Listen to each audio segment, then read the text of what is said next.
खुलुमबाय स्टुडिय'आव दं आं उदांस्रि मोसाहारि। देग्लाय 2024 इं मायथाइनि मेट्रिक आनजादाव उथ्रिसार जानो हानाय फरायसाफोरखौ बरायनायजों लोगोसे मान बावदों बनरगावनि लाइमोन सोरां एकाडेमि फरायसालिया। क'क्राझार जिल्लानि सिङाव थानाय बनरगावनि लाइमोन सोरां एकाडेमि फरायसालिया दिनै बनरगाव खाग्राबारियाव थानाय रायजोआरि नब्लाङाव मोनसे जर'खा हाबाफारिनि गेजेरजों देग्लाय 2024 मायथाइनि मेट्रिक आनजादाव फरायसालिनिफ्राय सेथि मासि आवग्रिनानै उथ्रिसार जानो हानाय गासै सा 34 फरायसाफोरखौ बरायनायजों लोगोसे मान बावदों।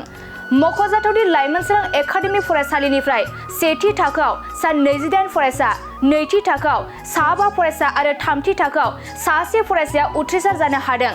दिनैनि बे फरायसा फरायसुलिफोरखौ बरायनाय आरो मान बावनाय हाबाफारियाव एमएलए लरेन्स इस्लारि, बनरगाव TCLCCनि मासिगिरि रबिराम ब्रह्म, क'क्राझार जिल्ला इउपिपिएलनि बुंथिगिरि जनक उजिर आरो ओनसोलनि माखासे सानसुमैफोरजों लोगोसे फरायसाफोरनि बिमा-बिफाफोरा बाहागो लादों। थिखा नार्जारि। बेसेबां जौखोन्दो लानानै उथ्रिसार जानो हादों? 91.66। माबायदि फरायदोंमोन बे मेट्रिक आनजादनि थाखाय आरो माबायदि आसा खालामदोंमोन? आं बेलासियाव 5टानिफ्राय फरायो, ओमफ्राय 10टासिम फरायो। बेसेबांसो घन्टा जायो? फरायनाया गासै 6-7 जायो। दा बबेयाव एडमिसन लादों? गभर्नमेन्टआव। औ, क'क्राझाराव। माबायदि आनजादनि सिगां माबायदि मिजिंथिदोंमोन, माबायदि पार्सेन्ट मोनगोन होननानै? एसे साबसिन जाबावगोन सानदोंमोन, दा एसे खमसिन मोनदों। गोजोननाय दंना? दङ दंनाया।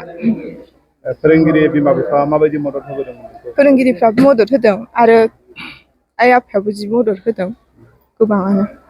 गामिया माबेयाव? आवलागुरि। इयुनाव मा जानो गोसो जायो? इन्जिनियार। HS पास जानानै CIT आव लानो सानदों। आंना दशरथ बसुमतारी। बेसेबां जौखोन्दो मोननो हादों? 75.33। माबायदि फरायदोंमोन?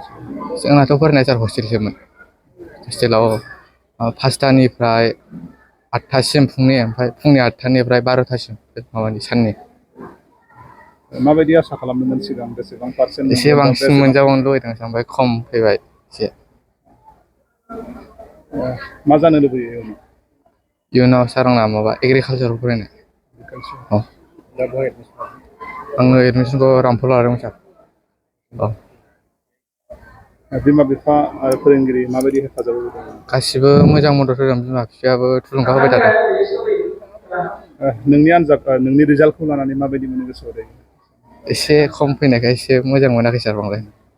दिनैदि बेफोरबायदि बरायजानो मोनदों, माबायदि मोनदों गोसोखौ? मोजां मोनदों बरायजानो मोननानै। जोंनि लाइमोन सोरां एकाडेमिनिफ्राय गासै 34 एपियार जादोंमोन। बेनि गेजेराव 100% पास खालामनो हादों। बेवहाय जों लाइमोन सोरांनि जानानै जोबोद गोजोननाय दं। साबैसे फार्स्ट डिभिजन? लाइमोन सोरां एकाडेमिनिफ्राय गासै फार्स्ट डिभिजना 28 फरायसुला फरायसुलिफोर पास खालामनो हादों। बिनि उनाव सेकेन्ड डिभिजनाव गासै 7, थार्ड डिभिजनाव 1 पास खालामनो हादों। दिनैनि जा बरायनाय हाबाफारि, मा हाबाफारि लादों?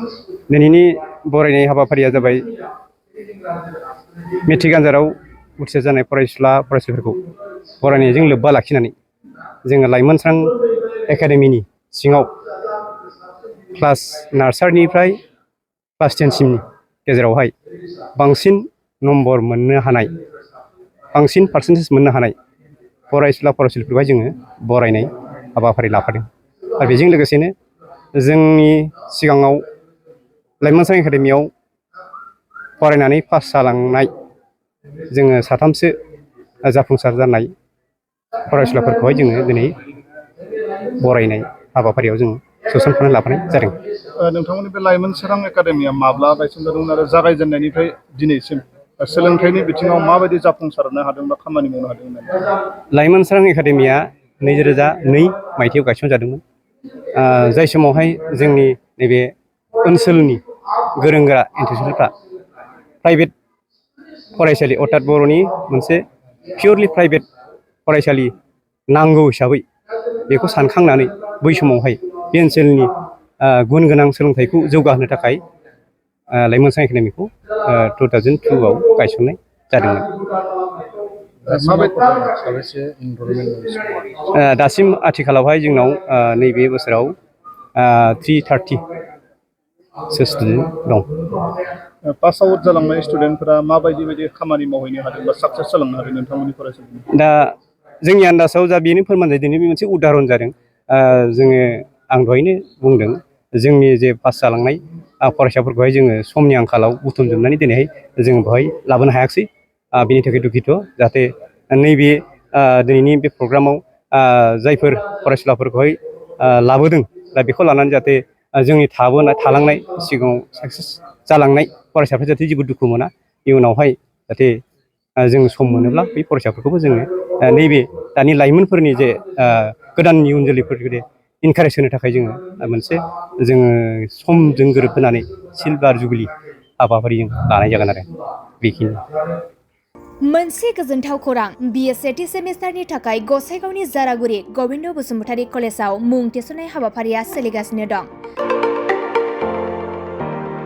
गिबि 100 फरायसाफोरनि थाखाय स्पेशेल अफार आरो गुबुन गुबुन रोखोमनि बेसेन नाङै क्लासनि सुबिदा होनानै मुं थिसननाय हाबाफारिया सोलिगासिनो दं। बे फरायसालियाव फरायसाफोरा गावनि गोसोबायदि आयदाखौ सायख'नानै लानो हागोन। लोगोसे basic computer class, self defence आरो स्पकेन इंलिश क्लास बायदि सुबिदाफोरखौ बेसेन होआलासे फरायसाफोरा सोलोंथाइखौ लानो हागोन। लोगोसे बे फरायसालिमायाव गासैबो फरायसाफोरनि थाखाय फ्रि बास सार्भिसबो होनाय जादों। लोगोसे गासैबो थाखोनि बिजाबजों बुंफबनाय बिजाब बाख्रिनिबो सुबिदा दं। आरो बे खेबनिफ्राय एग्जाम सेन्टार हिसाबै फरायसाफोरा गावनिनो आंगो गबिन्द बसुमतारी फरायसालिमायावनो आनजाद होनो हागोन। बिनिखायनो गासैबो जौसिन फरायसालिनिफ्राय उथ्रिसारनाय फरायसाफोरखौ गबिन्द बसुमतारी फरायसालिमायाव खम बेसेनावनो एडमिसन लानानै गोबां सुबिदाफोरनि खाबु लानो हागोन। बांसिनै मिन्थिनो थाखाय 9101784754 7002 71929 97066808878 नम्बराव नोंथांमोना खौरां लानो हागोन।